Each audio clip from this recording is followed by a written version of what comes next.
Welcome back to Global Business America. It's time now for our recurring feature we call Inside and Out. It's our monthly look at global health issues that affect you both inside and out.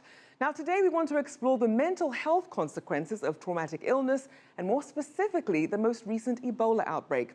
More than 11,000 people died when Ebola swept through Guinea, Sierra Leone and Liberia over a 2-year period beginning in December 2013. Now, while the physical symptoms may have faded, the psychological impact is still being felt. Mental health symptoms are usually harder to diagnose and treat than those that are visible in plain sight. Now, the WHO projects that 163,000 Liberians are at risk of severe mental illness. Whether they experience the infection firsthand or witness loved ones dying, those invisible scars still exist. Some 17,000 people were infected and lived to tell about it. Among them is Gerald, a 32-year-old man from Liberia. This is his story, as told to CCTV's Katerina Vitozzi. Life before 2014, I was an employee of JFK, the National Referral Hospital, and I have my family, I have my fiancé, my children. We were all living together, living a normal life.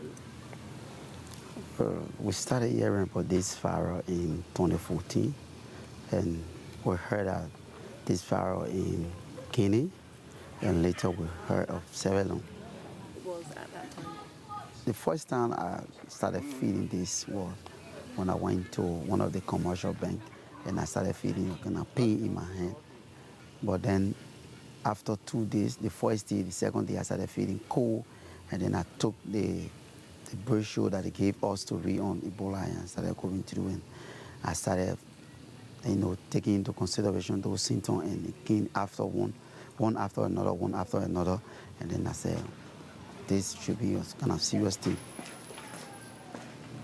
My friend came in and said, this thing we need to go to the hospital. When I went to the center, the unfortunate part, there was no bed. Fortunately for me and unfortunately for another patient, already expired. And then while they were taking her, and then the hygienic came and said, Dad, we can rush that guy because that guy is almost like dying. While they were facing the bed, I dropped on my hand, and my hand, I could not lift on my hand again. And there was a guy lying on his bed, and he woke up, started walking around, he was looking at me. He said, but Dad, I'm well. I can offer this guy my bed, so the guy can go on my bed, and then I can come down.